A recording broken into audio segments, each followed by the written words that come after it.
नमस्कार दोस्तों, मैं मुसाफिर साहू आपके सामने फिर से आज हूँ। दोस्तों, जैसा कि आपने देखा, नगर निकाय चुनाव संबंधित जो ही राज्य सरकार ने, महाराज जी की सरकार ने ओबीसी आरक्षण संबंधित अधिसूचना जारी की, तुरंत उसके खिलाफ कोर्ट कर्ण साहब चले गए। पांडे जी कोर्ट चले गए कि साहब ये गलत दिया जा रहा है, ओबीसी को रिजर्वेशन आरक्षण नहीं देना चाहिए। ये पांडे जी चले गए। पांडे जी के साथ साथ अन्य लोग भी चले गए। मतलब कि सवर्ण व्यक्ति आपके ओबीसी आरक्षण को खत्म करने के लिए कोर्ट चला गया।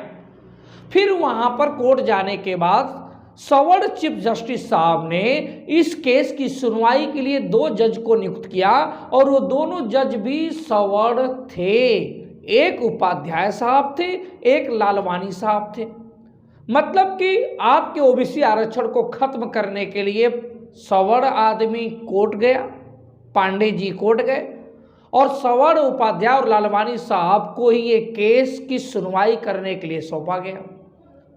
बाद में इसके खिलाफ राज्य सरकार ने कहा मैं ओबीसी आरक्षण लागू करूंगा, इसके खिलाफ जाऊंगा, इसके खिलाफ पैरवी मजबूती से करूंगा। हालांकि मजबूती से नहीं हुई और राज्य सरकार की पैरवी किसी ओबीसी ने नहीं किया।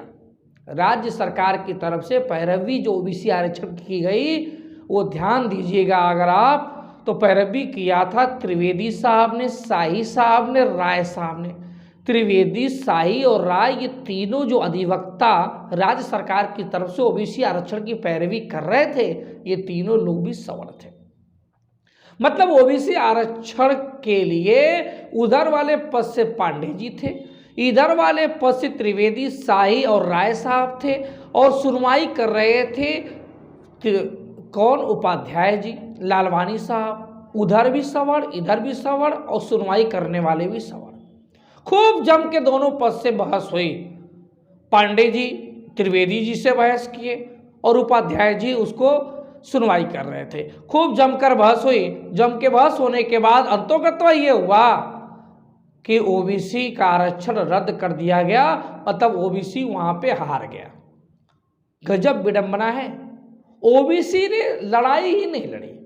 ओबीसी ना तो पक्ष की तरफ से वकील बना, ना तो विपक्ष की तरफ से बना और ओबीसी हार भी गया। लड़े 2 सवर्ण लोग और हार कौन गया? ओबीसी। यही कूटनीतिक है। इसी को आपको समझने की जरूरत है। अगर नहीं समझेंगे तो आपका नुकसान होगा। कि आप समझिए, ना तो जज ओबीसी था, ना तो वकील ओबीसी था, ना तो सरकारी वकील ओबीसी था, लेकिन हार कौन गया? ओबीसी। हार कौन गया? ओबीसी। इस बात को समझने की आवश्यकता है दोस्तों।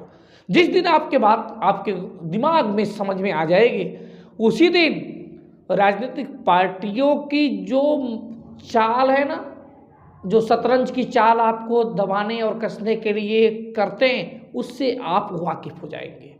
मेरा लक्ष्य वही आपको बताना और जताना है। धन्यवाद।